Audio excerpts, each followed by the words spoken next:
The James Show Podcast. The Texas redistricting battle. The next step is already now in the rearview mirror as the governor signs it at the end of last week. So now it's going to be enforced except for what's going to happen in the courts. And the real question in the courts is not whether or not it's the right thing or the wrong thing to do. It's can you find a sympathetic judge who will put a gavel down even if it's clearly the wrong thing to do, even if it's going to get overturned by 28 other courts, even if it doesn't make any sense. Can you find a sympathetic judge to try and put a stop to this? Maybe.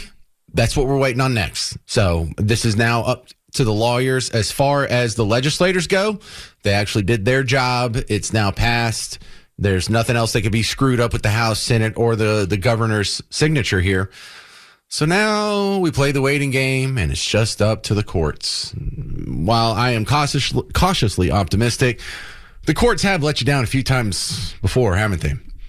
Over the weekend, a friend of the show, Representative Brian Harrison, who is the state representative out of the Midlothian area, that's his district, he actually was on CNN. And he was butting heads with Caitlin Collins. And I got 3 clips here, starting off with, she kept trying to do this both sides, like, well, you talk about how Democrats do, both sides do it. It's like, okay, can we stop with the both sides? Because that's almost you admitting that you're wrong. Yes, it's wrong, but both sides do it. That's not a good excuse. That's like, hey, did you find out that Bob's wife is cheating on him? Oh, that's wrong. Well, he's cheating on her too. Oh, well, then they're fine. Neither one did anything. No, they're both doing something wrong. But anyway, that aside, she keeps trying to come back to that. Not anything other than, well, both sides. So I just want to be clear. We have covered it when Democrats gerrymander as well, sir. Well, Caitlin, I know. I got to tell you, I'm incredibly flattered the amount of time CNN must have spent fact-checking what I said earlier today to come up with those clips. But if those are the best clips you can find, then my point stand, I was proven correct because at no point was he asked to justify those maps. But here's the point. It wasn't that I was saying good, bad, right, or wrong, whether they could or should or shouldn't. The point is what we're talking about in the state of Texas is something that is constitutional. It's legal. The Supreme Court has said we can do things like this. And my main criticism of the liberal Democrat governors in California, New York, Illinois, and other places isn't so much what the weighing in on the merits of their maps. It's the rank hypocrisy and the fake outrage. These Democrats, my Democrat colleagues that fled the state to go hide behind Governor Pritzker, they're not mad that states are engaging in redistricting to maximize partisan political advantage. What they're mad about, but they won't say it, they're mad that a Republican state is stepping up and doing it. That's the real problem, and that's the hypocrisy that I'm trying to point out here. All right, so Caitlin Collins, just can't let it go. She'll never admit that she was wrong or, maybe one side does do it more than the other. But then she's trying to throw out there, well, why redistrict at all? Why'd you even need to do this? Why is it your responsibility as a state representative to make sure Republicans in Washington hold the majority? Because the hundreds of thousands of Texans I represent, that's exactly what they want. Because they know that the liberal Democrat Party is the party of bigger government, bigger regulations, less freedom, and they want what the Republican Party stands for, which is more limited government, individual freedom, secure borders, elections that are secure. That's what my voters sent me to Austin to do, and it's what I'm committed to doing down here. And then one thing back to this point of why we're doing it, it's not that we're raising the stakes and the Democrats are coming back. I got to go back to this. The Democrats have been doing this for over a decade, and Republican states are just now catching up. And just one statistic that you got to let me say here is that 10 years ago, when the Republicans won the U.S. Congress with only 1% of the popular vote, we had a 45% electoral margin in the U.S. House, compared to just last year, where we won with a bigger percentage of the popular vote, right? But only 3 seats, and that's because Democrats have been gerrymandering like crazy for the last 10 years. And that's the tough part about gerrymandering is we're talking about a subjective term. How do you determine whether or not a map is gerrymandered? If it has some funny-looking districts, okay, well, that's pretty much everyone there. And, the point that they're making isn't that gerrymandering is good or bad. The point is that Massachusetts is about 40% Republican, has 0 congressmen that are Republican. There's not a concern. If you're concerned about gerrymandering, wouldn't you start there and not start with Texas, which is still going to have, a good handful of Democrat representatives in a state that's overwhelmingly red? No concern there? Well, then he's right. There's the tinge of hypocrisy, but no, she insists it's not hypocrisy. It's just the both sides thing. This is how you get out of it. No. I know what we're doing is wrong, but both sides do it. Certainly say Democrats do it. You pointed out with Illinois, and that's fair. But also Republicans do it too. And to that point, well, I can say a lot of Democrat states. Actually, hold on, sir. A lot of Democrat-run states, I looked at this, are constrained by independent, nonpartisan redistricting commissions that were championed by Democrats. So wouldn't that undercut your argument? Not at all. I mean, of course, the Democrats are the party of giving more power to unelected bureaucrats, but look how that worked out in California. By any objective measure, there's citizen-run redistricting commissions that are independent. Citizen-run is the same thing as unelected to me, and quite frankly, California is more gerrymandered than the maps that we're talking about today in Texas. So I'm not saying that Republicans haven't engaged in partisan redistricting. I'm simply saying that over the last decade, Democrats have done it to a much greater and a much more aggressive rate than Republican states like Texas, and it's time that Texas gets in the game and does its part, and that's what I'm fighting for. That's such an exhausting logical fallacy, the appeal to expertise. It's like, well, this isn't as gerrymandered. California's not as gerrymandered. We had a commission, appointed a commission, look at it and determine it's not as gerrymandered as Texas. Oh, okay. Well, if they say so, then I guess I guess it's null and void here. I guess Massachusetts should have 0 Republican representatives in a state that's almost 40% Republican. Oh, you got me there. Some other expert said it is. That's fantastic. This is not going to work for them the way they think it's going to work. And I don't know. They can't drop it, though, because what this ends up doing is even if we all go to the polls and vote the same next November, this will give the GOP a bigger majority in the House. Now, I'm not too wildly optimistic about that in the fact that, well, which Republican representatives are going to get in there? Is it going to be Republican representatives like John Cornyn or Thomas Massey? Am I getting a Mitch McConnell or am I getting a Rand Paul? I'll get excited for the Liberty guys. I won't get excited for another Rhino, for like a Dustin Burrow, Dade Phelan, one of those guys. So I'll keep an eye on it, and I'll let you know when it's time to get excited. Coming up next on The James Show, we have Garrett Folsey from Young Voices and the podcast Seeing Red, a Texas political podcast. He's going to talk about the new redistricting maps, if they will survive the courts, and what is next on the playing field in Texas politics. That's coming up on The James Show. News Talk 820 and 93.3 FM WBAP. Aikman on the Cowboys. From the locker room to the practice field to inside the huddle on game day. An inside look at your Dallas Cowboys from Cowboys legend Troy Aikman. Friday mornings at 6:54 and 8:54. And Friday afternoons at 4:54. Powered by Breaks to Go on News Talk 820 and 93.3 FM WBAP. Hey, Cowboys fans, you know every game counts starting this weekend until January, so don't miss a moment of the action this season on Prize Picks. Make your picks on your favorite Dallas Stars and ride with the boys all season long. James Parker here for Prize Picks. You know, you and I make decisions all day, every day. But on Prize Picks, being right can get you paid. So here's how easy it is. You download the Prize Picks app, and you have to put together a lineup of 2 to 6 players, and you look at their statistics. You pick more or less. Saquon Barkley, more or less than 1 rushing touchdown. Joe Burrow, more or less than 2.5 passing TDs. That's it. So you build a lineup like that, 2 to 6 of your favorite players. It could be players you hate. It could be players you miss. You could go be you could put Micah Parsons on your lineup. Doesn't matter what color jerseys he's wearing. He could still be on your team. And then you do that. You let the games happen. And afterwards, you just go collect. And look, if you're, a little squishy about your picks, Prize Picks invented the flex play, which means you can still cash out even if your lineup isn't perfect. So download the app today. Use code WBAP to get $50 in lineups after you play your first $5 lineup. That's code WBAP to get $50 in lineups after your first $5 lineup. Prize Picks. It's good to be right. My next guest is coming in from Young Voices, Garrett Folsey with the Seeing Red, a Texas politics podcast. Welcome to the James Show. You're a perfect guy to talk to, a guy who watches Texas politics all day. Now that the map is officially passed and signed into law, I guess the only thing left is the court battles, Garrett. Well, there's the court battles, and then there's the other states that are, following suit. California, Missouri, Indiana are all in play now to, give Democrats and Republicans more seats. I think it's going to be that plus the court battles. You're going to be talking about this for probably a couple years to come. That's interesting. Do you think we'll have any problems getting this through the court for the Texas map? For the Texas map, I don't think so. The Fifth Circuit has already ruled on a similar case for County Commissioner's Court down in Galveston, which is one of the reasons why I kind of opened this up to be able to go after some of these Democratic districts that have been protected before. And generally, the court watchers are under the impression that the Supreme Court's going to uphold the Fifth Circuit's ruling and let this type of redistricting go forward. Well, Garrett, once we have, this is in our rearview mirror looking forward, what else are we looking to accomplish here in the special sessions? Oh, in the special sessions, they've also done a lot of things right now. They've already passed a lot of the flood-related bills from the Independence Day flooding. There's been some accountability for youth camps and just general things of that nature. And some of that stuff is still working through the process.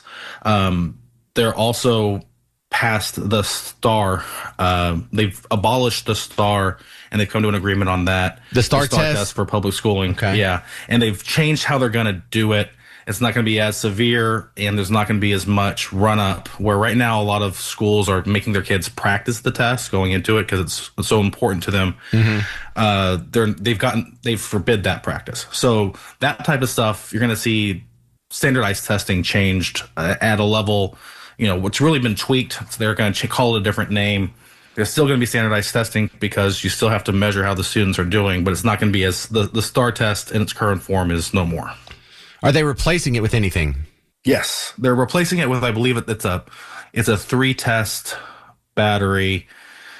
Yeah, I don't really understand how that's better, but a lot of the people who are in the fight, who are the most vocal critics of the STAR test, seem to be in favor of this method. So hopefully it means less pressure on our kids to, make sure their schools look good. All right, we're talking with how many Garretts are we going to have on the show today? We're talking with Garrett Folsey from Young Voices and also the host of Seeing Red, Texas Politics podcast. Any real reform on property taxes? I think there was talk of like a $40,000 exemption, and that's about it. What do we know about that? Oh, property taxes, they did a lot with in the first session. They upped it a lot.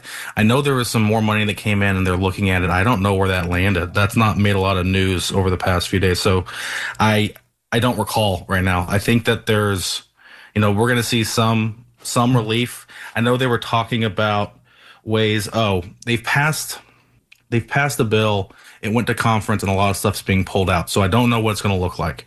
But what they've done is they've limited the amount, they've lowered the no new revenue rate, which is the rate where any taxing jurisdiction has to send their budget to the people to approve a tax increase or not.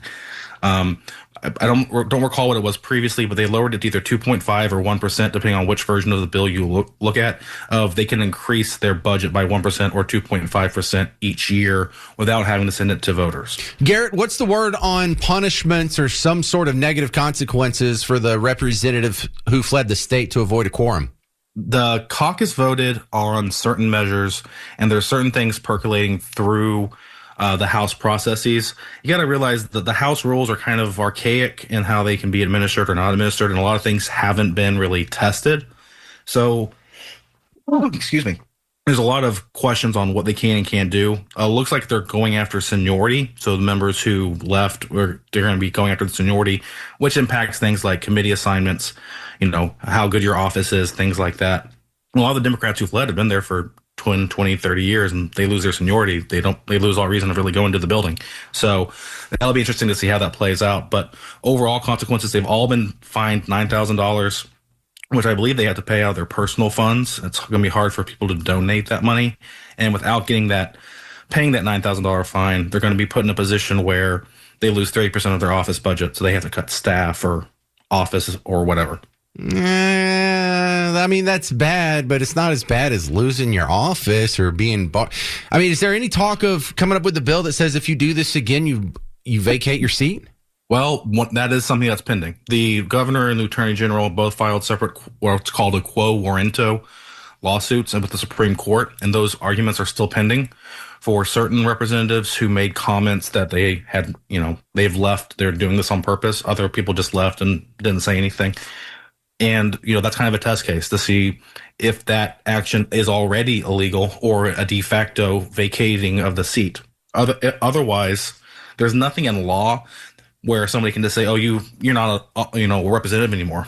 Unfortunately, some people decide these people should be their elected representatives, and, they get the certain, without committing a felony or, resigning, they get that seat for 2 years. So, that's kind of where it's at with the punishment phase is, what can you do with it? Well, can you make it a crime? I think that's something they can explore, but you couldn't do it retroactively to where we're making a crime in the past unless the governor's lawsuit, the quo warranto it lawsuit is successful. All right, Garrett Volsey, welcome to the James Show. It's good to have you on for the first time. We'll have to have you back on again. Where do we find your work online? SeeingRedPodcast.com or at GWFolt on X. Thank you very much. One of the reasons you listen to the show is you hear a bunch of stories that just don't fit in with some of the other news outlets around town. And this is stuff you need to know. This is stuff that you have kids that are in school, maybe grandkids that are in school, nieces and nephews in school. Are you in any way attached to school, or do you care about children at all? Because one of the websites I go to on a regular basis, almost daily basis, to do prep for the James Show, one of them is called Texas Scorecard, texasscorecard.com. And they have a section called Bad Apples, where they have assigned one of their reporters, Aaron Anderson, aggregates the bad apple teacher stories from around the state of Texas. And we call them bad apples because it's sort of a tongue-in-cheek, like, well, it's just one bad apple. You don't want to have to throw out the whole bunch for one bad apple. Well, it's a lot of bad apples.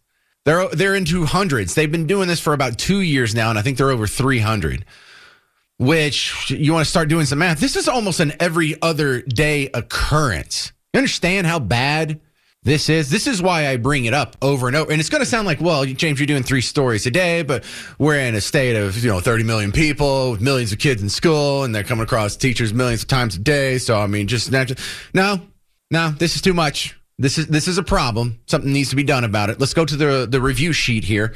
A 41-year-old was arrested by U.S. Marshals, charged with 3 counts of sexual assault of a child and 1 count of improper relationship between an educator and a student, and is now a former Lubbock teacher. So there were the alleged assaults occurred in 2019 when the victim was still a student. This fellow worked as a track coach and English teacher at Lubbock High School. And it's more than just exchanging improper images via cell phone, which he did do with the girl. But there was also what they call assault, which, whether it's consent or not, it's statutorily going to be assault, whether or not she was into it, because she's a child and she can't consent. And a 41-year-old man has no business exploiting his position within the public school system, or private school system for that matter, to get at your kids. Now, this is a guy where you kind of want to add a little bit of concern based on his age. If they catch these guys when they're like 24, 25, it's like, well, he got into the school world. He tried it. He didn't get away with it. A guy that's 41, he didn't just develop this overnight, did he? Has he been doing this for a couple of decades and not getting caught? Yikes. We have another woman that came forward after he already got charged and his face was in the news. This is the bad news I'm talking about. She actually came out when she saw him in the news and it's like, all right, back in the day, he did something similar with me. Here's the terrible part. This guy was also a youth pastor at a church at the time. Yikes. The next one, we go down to Pearsall, which is just a little southwest of San Antonio. The Pearsall Independent School District just had a young lady, 24 years old, at a junior high school, having inappropriate communications with a student. Now, they don't tell you if she was using her cell phone to have inappropriate communications with a student at the junior high, or if it was a student somewhere else in her school district or her system, or if it was a student at another school. But we think it's going to have to be at Pearsall. She's a graduate of Pearsall High School just in 2019.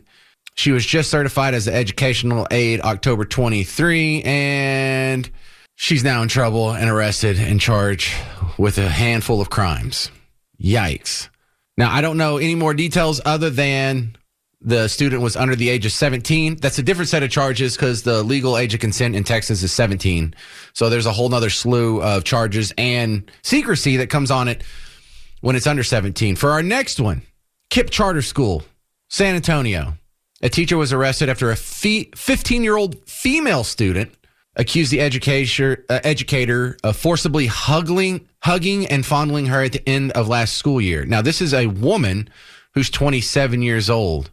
And this one, she was affectionate throughout the year, repeatedly made the student feel uncomfortable. And then there was a grabbing, a fondling, and it was more than she put her hand on the small of her back. It was on a private part. And also asked if she could kiss the girl. The female student forcibly pushed her way out of the teacher's grasp, went to the cops. Now she's in trouble. Okay, San Antonio Police Department's now involved. The teacher's now booked in jail, $50,000 bond. And that's three. That's three of the stories that just came out in the last week. And I'm just looking at one website, Texas Scorecard. Now, I want you to take what you just heard from these three stories. And in the next segment, we're going to roll this into some of the news that's happening now that's anti-Christian. Because I'm going to ask you, how many follow-ups are we going to get on any of these teachers? How many follow-ups are you hearing today about the teachers that did this 3-6 months ago or the teachers that got reported on a year ago? And then I'm going to ask you, how many follow-ups are you hearing on the Gateway Baptist Church or some of these other preacher stories? Oh, they get follow-ups, but the teachers don't. Let's dig into this open wound next on The James Show. 800-288-9227. 800-288-9227. I'm James Parker on Newstalk 820 and 93.3 FM WBAP. When severe weather strikes. Severe storms will once again develop. Rain. Large hail, damaging winds, flooding, and tornadoes. Severe window damage. I heard stuff flying around up above me. Keep connected, DFW. News Talk 820 WBAP. And now, new on FM at 93.3. James Parker sitting in studio today with John Hopkins, owner of Blue Ribbon Roofing. And John, I hear the stories about the people who try to get an insurance claim to get a new roof, and they got a $25,000 check. It's just sitting in a drawer. They know that's not going to cover the cost, but you can swoop in and help them. First off, what did they do wrong? Secondly, how do you fix it? Well, they probably did nothing wrong. They were just uninformed. That's why you want to reach out to us through our website, blueribbondfw.com. We would love to come and sit down with you. It won't take you more than 15 or 20 minutes to get through this conversation with us, but it is some information. What you want to do is have us come look at your paperwork. What we'll do is if they didn't pay you all the money, we will rewrite it in the form of a supplement and send it back to them. And we'll get you all the money. They legally and rightfully owe it. And they know it. And they don't do it on purpose, but they just sometimes need help. They've got a lot of claims to get through. You heard John. Reach out to them at blueribbondfw.com to set up your free inspection for your roof. blueribbondfw.com. I was getting regular updates. You've been hearing regular updates about some of the churches around here where they had inappropriate relations with children here.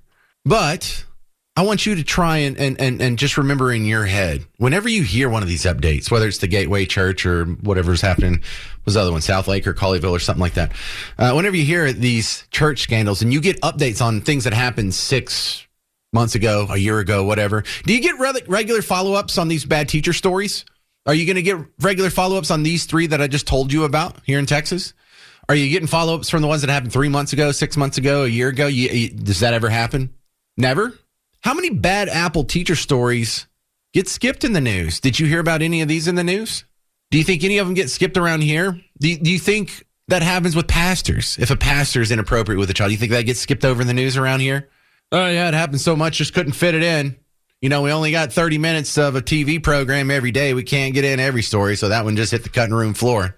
But you would come away, and understandably so, you could come away with just listening to the mainstream media and think that it probably happens more that kids are abused at churches and schools when the numbers bear out a completely different story. The numbers for kids being abused in schools is astronomically higher than churches. But what are Catholic priests known for? What's a common, easy, low-hanging fruit punchlines? Yeah, something pedophile. Ha, ha.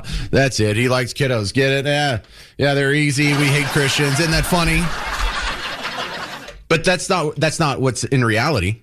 And so let me ask you, you don't even have to be a Christian to get this, but if you are, you need to listen up. Do you think the constant negative bias toward Christians in the media may be contributing to events like you just saw last week in the Minneapolis church shooting, the Nashville church shooting 2 years ago, the shooting last year at Joel Osteen's church? Remember that one? Now, that's not counted as a mass shooting because the deranged Free Palestine trans legal immigrant didn't get to kill a whole lot of people when she was taken out by security guards almost immediately. But you got zero updates on that, didn't you? None. Are you getting regular updates on the Free Palestine guy who just drove through the crowd on Bourbon Street this year? You getting updates on the Free Palestine guy who murdered the 2 Jewish diplomats in D.C. with a Free Palestine guy who made a homemade flamethrower and burned elderly Jews in Colorado? No updates on that, but you will about the preachers. You will about the Christians. You won't get it about the teachers. You're not going to get it about the Antifa activists that shot up the Alvarado ICE. I mean, that's already been memory hold, the ICE detention facility in Alvarado. You getting updates on that? No? Oh, it's so weird. So if the reporting was equal on these things, teacher sex scandals as Christians sex scandals, think of how that would affect the public's perception of Christians and teachers. Now, you're more informed than most. You listen to WBAP, understood. There's about 40% of the population that maybe read some headlines. They don't seek out news. They're listening to music. They're watching sports. They're watching the Real Housewives of Mesquite or whatever it is in this season. But if reporting was equal, even these people might accidentally end up with the understanding that for every Christian pastor or youth minister or whatever rolled up in a sex crime, that's dwarfed by the number of teachers rolled up in a sex crime. You may end up feeling sympathetic toward Christians if we had equal reporting in the media and equal amount of follow-ups, newspapers, TV stations. I'm looking at you. If you had equal reporting on this, you might end up feeling sympathetic toward Christians whenever they're criticized. It's like, oh, man, can you believe what's happening at this church? Yeah, that's bad, but it pales in comparison to what's happening in the schools. You know, you may end up feeling sympathetic toward Christians when an anti-Christian bigot murders Christian children for the specific reason that he hates Christians in Minneapolis last week. You think there'd be a little more Christian sympathy out there? You're not hearing any of that, are you? Is he being called an anti-Christian bigot? Is this being called an anti-Christian attack? Is there even a word for being anti-Christian? We have words for if you're an evil Christian, Christo-fascist.